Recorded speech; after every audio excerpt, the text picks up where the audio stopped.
I watched Akama get killed for the first time, and I don't get it. I think I don't get it, or maybe I'm just a bad person. Because half of the deaths that happened, I was kind of hoping that they would. Like from episode one, I was seriously hoping that Tatsumi would die. I already just didn't like him. I found him annoying. It just irritating. And then he gets scammed. I'm like, what what are we okay, I'm like, okay, sure. And then what's it called, we get the whole thing, we get the whole little first arc where he offs his first person, and Akami gets introduced. And now see, here's the thing, I'm confused. Who is supposed to be the MC, or do we have, is this an ensemble cast? Like, what is going on in this anime, right? Is Tatsumi the MC, is Akami the MC, is it like an ensemble? What, like, obviously everyone dies in the end, so none of that really matters. And Akame is the only one that's alive at the end, like kind of living out as a ghost and like carrying out the wills of like her fallen comrades and everything. I like there were some like good what's called emotional moments in this. I'm not gonna say it was bad. I didn't think it was bad.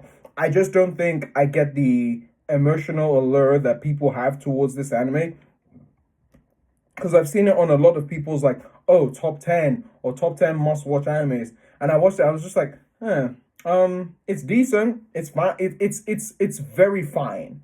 I find Death to be interesting, but I also don't get the final fight of Akame against Death. Like, it kind of confused me.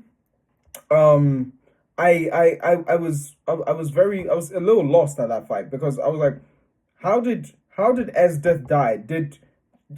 If Death can freeze time and the concept of time, did Akame then throw like, or kind of mirage her will, or kind of mirage her intent to kill, and that became kind of like a conceptual thing?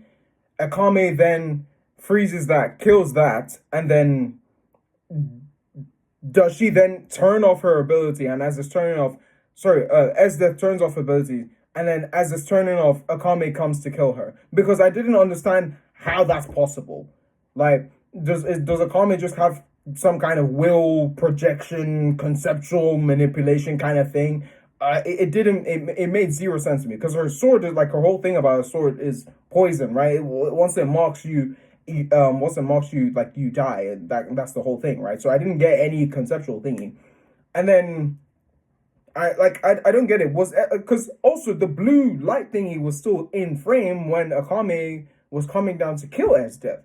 So I was like, is she doing this within time freeze, or is Esdeath shutting down time freeze? So that whole thing kind of confused me. I like Leone. She was kind of funny. It was kind of sad that she died at the end. I thought it was a pointless death. I guess it's kind of like a full circle moment if everyone dies, and Leone kind of dies alone, because her whole thing was like having friends and, connecting with one another, and it was kind of sad that she died a sad death on her own. But I just feel like she didn't really like it, she could have just cut off, just offed the general guy. I didn't see why she had to be offed. I found the armor guy. I can't remember what his name is, but kind of funny and compelling. I liked his little Kuwabara trim. Shout out Yu Yu Hakusho, progenitor of most animes, alongside Dragon Ball Z. But this was very fine. The one thing I did like was the little crazy guard girl who was just creating all the guns and just insane. I loved her justification for everything she was doing, and like how she was in the wrong, but I still found it so funny. Like, she was just like, I'm gonna off everyone and everything that they stand for. I was like, I like this. I like a little self-righteous lolly that turns into be some kind of little psychopath. It reminds me of that anime with that little Hitler girl. I like a little psychotic person within an anime. That was kind of cool.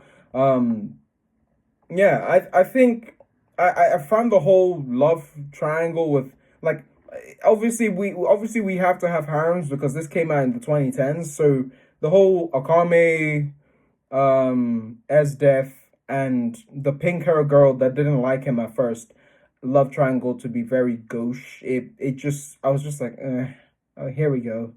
The whole thing with Esdeath was kind of funny. Esdeath's moments were funny. I found it comical that he thought he could convince someone who's of 400,000 people to join his side. You know, and also there's barely any time. How is he so strong? Like he has a sword. They teach him some martial arts. He enters a tournament. He wins, and then what's it called? He also offsets the executioner guy. That guy is a bomb, because how do you have hypnosis, foresight, insight, and you still get cut by Tatsumi? How does that make sense?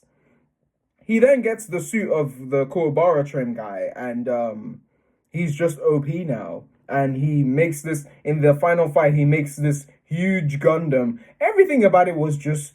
I was just like, okay, and this and this is happening now, and we have more compelling dialogue, but like a bunch of nonsense also happening.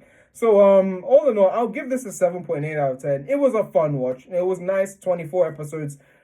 It tries to give you some thematic things and like deep conversations about life and the concept of having people around you and all that kind of malarkey. But I